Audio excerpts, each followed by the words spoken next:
நேற்றுக்கு social media முழுக்கவே ஒரே ஒரு விஷயத்தை பற்றி தான் தீயா பரவிக்கிட்டு இருந்தது. அதை பற்றி தான் இந்த ஒரு வீடியோவில் பேச போகிறோம். என்ன அப்படின்றப்ப பார்க்கும்போது நம்மளோட பிரதமர் மோடி அவர்கள் இருக்காங்க இல்லையா, பிரைம் மினிஸ்டர். ஸோ அவருக்கு 75வது பிறந்த நாளுங்க நேற்று செப்டம்பர் 17க்கு. ஸோ இதனால வந்துட்டு பிரதமர் மோடி அவர்கள் அவரோட 75வது பிறந்த நாளில் ஒரு மிகப்பெரிய ஒரு ஸ்பீச் ஒன்று கொடுத்துருக்காரு மக்களுக்கு.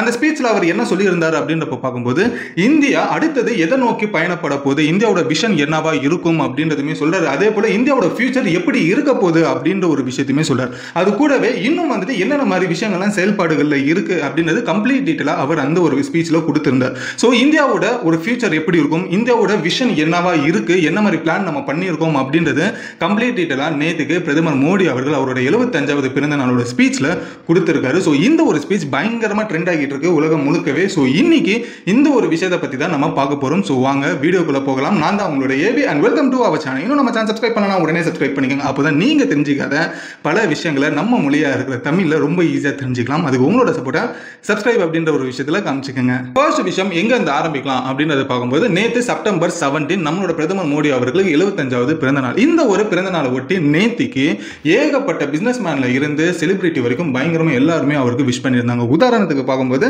இஸ்ரேலோட தலைவர் நெத்தன்யாஹூ அவர் வந்துட்டு ஒரு வீடியோ கிளிப் அனுப்பியிருந்தாரு நரேந்திர மோடி அவர்களுக்கு விஷ் பண்ற மாதிரி. அதுக்கப்புறம் நியூசிலாந்து பிரைம் மினிஸ்டரா இருக்கட்டும், அப்புறமா யூகேவோட ஃபார்மர் பிரைம் மினிஸ்டரா இருந்த ரிஷி சுனக் அவருமே, அதுக்கப்புறமா மியான்மரா இருக்கட்டும், டொமினியா, அதுக்கப்புறமா யூரோப் யூனியன் கவுன்சிலோட லீடர், அதுக்கப்புறம் பூட்டானோட பிரைம் மினிஸ்டர், இவங்க எல்லாருமே அவங்களோட விஷயம் சொல்லியிருந்தாங்க.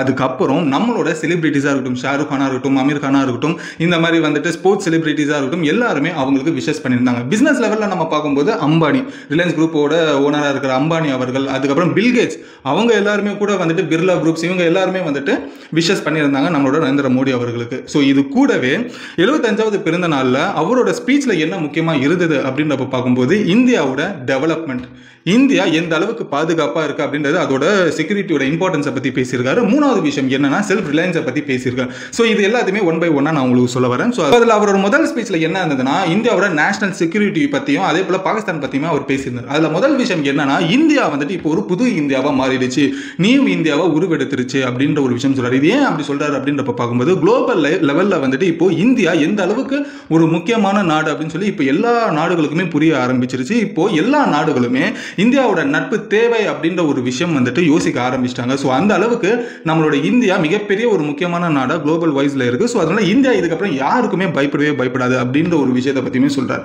அது கூட ரெண்டாவது விஷயம் என்னன்னா ஆபரேஷன் சிந்தூரை பத்தி சொன்னார். என்னன்னா பாகிஸ்தான்ல நம்மளோட இந்தியன் சோல்ஜர்ஸ் ரொம்ப வந்துட்டு தைரியமா பாகிஸ்தான்ல இருக்கிற ஒரு டெரர் பேஸையே அடிச்சு நொறுக்கி டிஸ்ட்ராய் பண்ணி இருக்காங்க. அதை தாண்டி அங்க இருக்கிற பாகிஸ்தான்ல இருக்கிற டெரரிஸ்ட்டை முட்டி போட வச்சிருக்காங்க இந்தியன் ஆர்மிக்கு முன்னாடி. ஸோ இது எல்லாத்த பத்தியுமே மிகப்பெரிய ஒரு ப்ரௌடா அவரோட இனிஷியல் ஸ்டேஜ் ஸ்பீச்ல இருந்தது. அதோட தொடர்ச்சியா ரெண்டாவது விஷயம் என்ன சொல்றேன்னா ஸ்வாதேசி பாரத் அப்படின்றது சொல்றாரு. இது என்ன ஸ்வாதேசி பாரத் அப்படின்றப்போ இப்போ இந்தியாவை பொறுத்த வரைக்கும் ஏகப்பட்ட பொருட்களை நம்ம வெளிநாட்டுல இருந்து சில பொருட்களை கொண்டு வந்து நம்ம இங்க விற்கிறோம். ஆனா இது வந்துட்டு 2047க்குள்ள கிட்டத்தட்ட இந்தியாவில் எல்லா பொருட்களுமே மேட் இன் இந்தியாவா மாறிடும். ஸோ நம்ம பயன்படுத்துற பொருள் நம்ம உருவாக்குன ஒரு பொருளா இருக்கும். அதே போல நம்ம உருவாக்குன பொருள் மற்ற நாடுகள் வந்துட்டு அது பயன்படுத்துற மாதிரி இது அமையும் 2047. ஸோ எங்களோட கோல் வந்துட்டு இந்த ஒரு மேட் இன் இந்தியாவை நோக்கி இருக்கு அப்படின்ற ஒரு விஷயம் சொல்ல. ஸோ இது கிட்டத்தட்ட பார்த்தீங்கன்னா ஒரு நல்ல விஷயம் தான். ஏன்னா இப்போ நம்ம ஏகப்பட்ட பொருட்களை made in China, made in Japan, made in Germany அப்படின்ற மாதிரி தான் நம்ம பார்த்துக்கிட்டு இருக்கோம். ஸோ ரொம்ப ரேரான இப்போ ஒரு சில விஷயங்கள் மேட் இன் இந்தியா அப்படின்றது வர தொடங்கிடுச்சு. பட் இது ஃபுல் ஃபிளெஜ்டாக வந்துட்டு எந்த பொருள் எடுத்தாலுமே மேட் இன் இந்தியா அப்படின்றது மாறுறதுக்கு கிட்டத்தட்ட 2047க்குள்ள இது மேட் இன் இந்தியாவை எல்லா பொருட்களையுமே நாங்கள் மாற்றிடுவோம் அப்படின்ற ஒரு விஷயம் சொல்லுவாங்க. ஸோ இதனால ஏகப்பட்ட வேலை வாய்ப்புகள் இங்கே இருக்கிறவங்களுக்கு கிடைக்கும். அதே போல நம்மளோட பொருட்கள் எல்லா நாடுகளுமே பயன்படுத்தி நம்மளோட பெருமையை நம்ம மற்ற நாடுகள் புரியறதுக்கான ஒரு மிகப்பெரிய ஒரு விஷயமா இந்த ஒரு விஷயம் அமையும் அப்படின்றது அவர் சொல்றாரு. ஸோ இது ஒரு வகையில் பார்க்கும்போது கேட்கவே மேட் இன் இந்தியா அப்படின்றது சொல்றது ஒரு கொஞ்சம் ப்ரௌடாக தான் இருக்குல்ல. ஸோ அது 2047க்குள்ள முடிக்கிறேன் அப்படின்ற மாதிரி அவர் அந்த ஒரு ஸ்பீச்ல சொல்லியிருக்காரு. அதோட தொடர்ச்சியா மூணாவது விஷயம் என்ன அப்படின்றப்போ அவரோட பர்த்டேல வந்துட்டு ஒரு கேம்பெயின் ஒன்று வந்துட்டு ஆரம்பிக்க போறேன் அப்படின்ற ஒரு விஷயம் சொல்றாரு. அந்த கேம்பெயின் வந்துட்டு ஒரு வெல்ஃபேர் ஸ்கீம் அண்ட் கேம்பெயினா அமையும். அதுக்கு பேர் வந்து ஸ்வச்சத் பரிவார் அப்படின்ற ஒரு விஷயம் சொல்றாங்க. இது என்ன அப்படின்றப்ப பார்க்கும்போது ஒரு ஹெல்தி உமன் தான் ஒரு குடும்பத்துக்கு ஒரு ஸ்ட்ராங்கான ஒரு அடித்தளம் அப்படின்ற ஒரு விஷயம் சொல்றாரு. ஸோ இது கிட்டத்தட்ட வந்துட்டு உமன்ஸை கவர் பண்ற மாதிரி அந்த ஒரு கேம்பெயின் அப்படின்றத நடத்த போறாரு அப்படின்ற ஒரு விஷயம் சொல்றாரு. ஸோ எக்ஸாக்டா இந்த ஒரு கேம்பெயின்ல என்ன சொல்ல வராரு அப்படின்றப்போ ஒரு ஃபேமிலி ஸ்ட்ரென்த் அப்படின்றது ஒரு இந்தியாவோட ஸ்ட்ரென்த் அப்படின்றது அர்த்தம். பட் அந்த ஃபேமிலி ஸ்ட்ரென்த்துக்கு ஒரு முக்கியமான ஒரு அடித்தளம் இருக்கிறது பெண்கள் தான். ஸோ இதனால வந்துட்டு பெண்களுக்கு ஒரு முன்னுரிமை அளிக்கப்படும் எல்லாத்துக்கும். அதே போல வேலை வாய்ப்புகளுமே அவங்களுக்கான ஒரு ஊதியமோ அதே போல அவங்களுக்கான ஒரு முக்கியத்துவமோ இதனால வந்துட்டு மேம்படுத்தப்படும் அப்படின்ற ஒரு விஷயம் சொல்லலாம். சொல்லலாம். ஸோ இது உமன்ஸ்க்கு ரிலேட்டட் ஆகிற ஒரு வெல்ஃபேர் ஸ்கீம் அண்ட் கேம்பெயின் அப்படின்ற ஒரு விஷயம் சொல்லப்படுது. ஸோ இதுக்கப்புறமா அவரோட பர்த்டேல இந்த ஒரு கேம்பெயின் ஆரம்பிச்சதுக்கு அப்புறமா இது இப்போ எல்லா நாடுகளையுமே இம்ப்ளிமெண்ட் ஆகிறதுக்கான வாய்ப்புகள் அதிகமாக இருக்கு அப்படின்றது தெரிஞ்சுக்கங்க. நாலாவது விஷயம் என்ன அப்படின்றப்போ ஒரு டெவலப்மெண்ட் ப்ராஜெக்ட்ஸை பற்றி அவர் பேசியிருக்காரு இந்த ஸ்பீச்சில். எதை பற்றி அப்படின்றப்ப பார்க்கும்போது இந்த டெக்ஸ்டைல் கார்மெண்ட்ஸ் ரிலேட்டடாக இருக்கு இல்லையா. ஸோ இந்த டெக்ஸ்டைல் கார்மெண்ட்ஸ் ரிலேட்டடாக வந்துட்டு உலகம் முழுக்க நம்மளோட எல்லா பொருட்களும் போய் சேரணும். அதுவும் இல்லாமல் இந்த கார்மெண்ட்ஸில் பொறுத்த வரைக்கும் அதுக்கு தேவைப்படுற எம்ப்ளாய்மெண்ட்டும் சரி இன்ஃப்ராஸ்ட்ரக்சரும் சரி இந்தியாவில் ஏகப்பட்ட இடங்களை உருவாக்குவாங்க அப்படின்ற ஒரு விஷயத்தை பற்றியுமே சொல்லியிருக்காங்க. ஏன்னா கார்மெண்ட்ஸ் இப்போ ரீசெண்டாக இந்த டாக்ஸ் அப்படின்ற ஒரு விஷயம் நம்ம திருப்பூரில் இருக்கிற கார்மெண்ட்ஸ் ஃபேக்டரியாக இருக்கட்டும் இல்லை மற்ற இடங்களில் சூரத்தாக இருக்கட்டும் அதுக்கப்புறமா கொல்கட்டா இருக்கட்டும் இந்த மாதிரி இடங்கள்லாம் வந்துட்டு இந்த டெக்ஸ்டைல் ஃபேக்டரிஸ்ன்றது அதிகமாக இருக்குது. ஏன்னா நம்ம காலங்காலமாக வந்துட்டு இந்த டெக்ஸ்டைல்ஸ் அப்படின்றது வந்துட்டு ஒரு நம்மளோட முதுகெலும்பாக இருக்குது இந்தியாவில். ஸோ இதுக்கான ஒரு ஸ்ட்ராங்கான ஒரு எம்பவர்மெண்ட்டும் அதே போல் இன்ஃப்ராஸ்ட்ரக்சரும் ஸ்ட்ராங்காக இருக்கணுன்றதுக்காக இந்த ஒரு ப்ராஜெக்டை வந்துட்டு அடுத்தடுத்து இன்னும் ஸ்ட்ராங்காக பண்ணுறதுக்கும் இந்த ஒரு டெக்ஸ்டைல் வியாபாரத்தை இன்னும் கொஞ்சம் பூஸ்ட் பண்ணுறதுக்கும் சில டெவலப்மெண்ட் ப்ராஜெக்ட்ஸை இந்தியாவில் அடுத்தடுத்து கொண்டு வருவாங்க அப்படின்ற ஒரு விஷயம் சொல்லப்படுது. ஸோ இப்போதைக்கு இந்த ஸ்பீச்சில் இந்த டெக்ஸ்டைல் ரிலேட்டடாகவும் இந்த எக்ஸ்போர்ட் இம்போர்ட் ரிலேட்டடாகவுமே இது பேசியிருக்காங்க. ஏன்னா இப்போ ரீசெண்டாக நம்ம வந்துட்டு அமெரிக்காக்குள்ள பயங்கரமாக இந்த ட்ரேட் வார் அப்படின்றது நடந்திருந்தது. ஏன்னா ஏகப்பட்ட டேரிஃப் வந்துட்டு அமெரிக்கா நம்ம மேலே போட்டுட்டே இருந்தாங்க. 50% வரைக்கும் கூட டேரிஃப் போட்டாங்க. இதனால உள்ளூரில் வியாபாரம் பண்ணுற வியாபாரிகள் ஏகப்பட்ட பேர் வந்துட்டு நஷ்டம் அடைஞ்சாங்க. ஸோ வியாபாரிகள் நஷ்டம் அடைகிற நேரத்தில்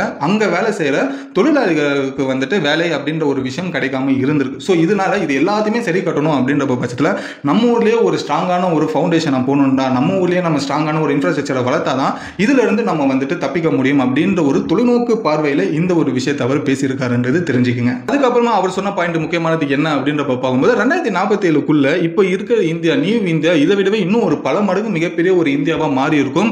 நம்மளோட வளத்திலுமே சரி நம்மளோட பிசினஸ்லையுமே சரி நம்மளோட இன்ஃப்ராஸ்ட்ரக்சர்லையுமே சரி அதுக்கான ஒரு விஷனில் தான் இப்போ இந்தியன் கவர்மெண்ட் வந்துட்டு ஓடிக்கிட்டு இருக்கு.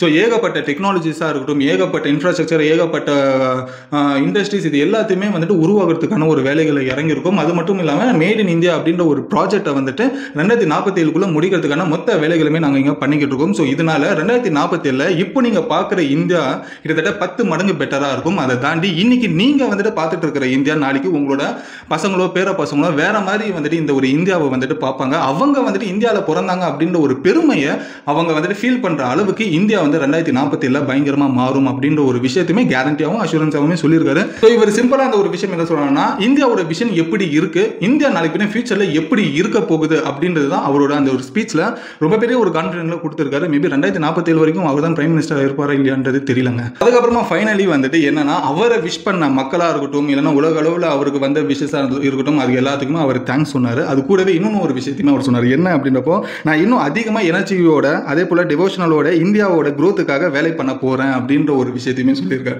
ஸோ இன்னும் அவர் வந்துட்டு இதை விட ஸ்பீடாக இன்னும் கொஞ்சம் ஃபாஸ்ட்டாக பயபக்தியோட இந்தியாவோட க்ரோத்துக்காக வேலை செய்ய போகிறார் அப்படின்ற ஒரு விஷயத்தையுமே சொல்லியிருக்காரு. ஸோ அதுதான் அவரோட ஃபைனல் ஸ்பீச்சில் சொல்லி முடிச்சு அவர் அந்த ஸ்பீச்சை கம்ப்ளீட் பண்ணார். ஸோ இதுதான் மொத்த இன்ஃபர்மேஷனும் நம்மளோட பிரதமர் மோடி அவர்களோட 75வது பிறந்த நாளோட ஸ்பீச்சில். ஸோ இந்த ஒரு ஸ்பீச்சில் அவர் மேக்ஸிமம் கவர் பண்ண ஒரு விஷயம் என்ன அப்படின்றப்போ நேஷனல் செக்யூரிட்டியை பற்றி பேசியிருக்காரு, உமன்ஸோட எம்பவர்மெண்ட்டை பற்றி பேசியிருக்காரு, அதுக்கப்புறமா இந்தியாவோட ப்ராஜெக்ட்டை பற்றி பேசியிருக்காரு, இந்தியாவோட விஷன்ஸ் எந்த அளவுக்கு இருக்கும், இந்தியா ஃபியூச்சரில் 2047 எப்படி இருக்கும், மேட் இன் இந்தியா அப்படின்ற ஒரு டேக் கண்டிப்பாக நம்ம உருவாக்கணும் அப்படின்றது ரொம்ப பெரிய ஒரு ஃபயராக இந்த ஒரு விஷயத்தை எல்லாமே அவர் பேசியிருந்தார். ஸோ இதெல்லாம் ஒரு விஷயம் இருந்தாலும் நம்மளோட பிரதமர் மோடி அவர்களுக்கு பிறந்த நாள். ஸோ இதனால வந்துட்டு ஏகப்பட்ட பேர் ரிஷி சுனக் யூகே பிரைம் மினிஸ்டராக இருக்கட்டும் அதுக்கப்புறமா பில்கேட்ஸாக இருக்கட்டும் இவங்க எல்லாருமே விஷ் பண்ணிட்டாங்க. நம்ம நாட்டோட பிரதமர் மோடிக்கு நம்ம விஷ் பண்ணனா எப்படி? ஸோ அதனால நம்ம சேனல் சார்பா விஷ் ஹாப்பி பர்த்டே அவர் பிரைம் மினிஸ்டர் அப்படின்றது நான் சொல்லிக்கிறேன். உங்களுக்கு விஷ் பண்ணணும்னு தோணுச்சுன்னா என்னோட கமெண்ட் பாக்ஸை யூஸ் பண்ணிட்டு உங்களோட விஷயத்தை கமெண்ட்டில் சொல்லுங்கள். இந்த ஒரு இன்ஃபர்மேஷன் யூஸ்ஃபுல்லாக இருந்ததுன்னா லைக் பண்ணிக்கோங்க. உங்கள் ஃப்ரெண்ட்ஸ் அண்ட் ஃபேமிலிஸ்க்கு மோடி அவர்கள் என்ன பேசினார் அப்படின்றத தலையை பிச்சுக்கிட்டு இருந்திருக்காங்கன்னா அவங்களுக்கு இந்த வீடியோவை ஷேர் பண்ணுங்கள். ரொம்ப எளிமையாக நீங்கள் தெரிஞ்சுக்கிட்ட மாதிரி அவங்களும் புரிஞ்சுப்பாங்க. ஸோ மறக்காம உங்களோட விஷயத்தை கமெண்ட்டில் சொல்லுங்கள். இல்லை இந்த வீடியோ முடிச்சுட்டு நாளைக்கு ஒரு சூப்பரான வீடியோவில் உங்களை வந்து நான் பார்க்குறேன். And then bye bye AV.